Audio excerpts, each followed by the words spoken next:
तर आज गुरुपौर्णिमा. जस्ट वाटलं की माझा दिवस तुमच्यासोबत शेअर करावा. पूजा केली आणि तुम्ही पाहतच असाल सगळा राहाडा.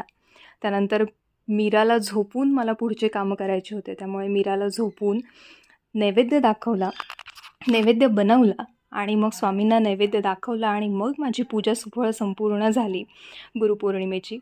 पुन्हा मीराचं जेवण, नाचणी, खजूर आणि बदाम असं मस्त जेवण मीराने केलं आणि मग तिचा थोडासा प्ले टाईम, कारण मला आता जेवायला बसायचं होतं.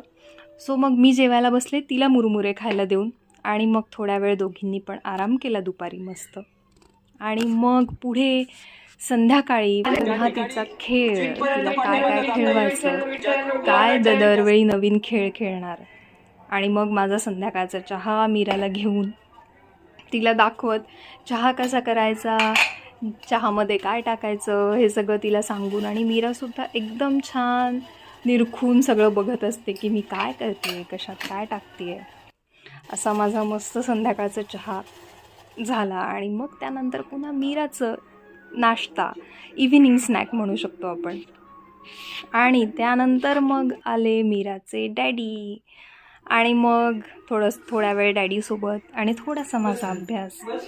मग मीराला मी घेऊन गेले संध्याकाळी खाली वॉकसाठी, जो मीरासाठी खूप छान वेळ असतो स्वतःला घालवायला. आणि आज खूप प्लेझंट वातावरण होतं, त्यामुळे मला पण खूप मस्त वाटलं खाली फिरायला गेल्यावर.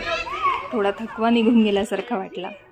मग वर आल्यावर पुन्हा थोडासा फेस टाईम अत्तूसोबत आणि मग मीराचं जेवण आणि सगळं ओटावरून दिवस संपत आला. पुन्हा मीराचा प्ले टाईम थोडासा आणि मग रामरक्षा म्हणून दिवस आजचा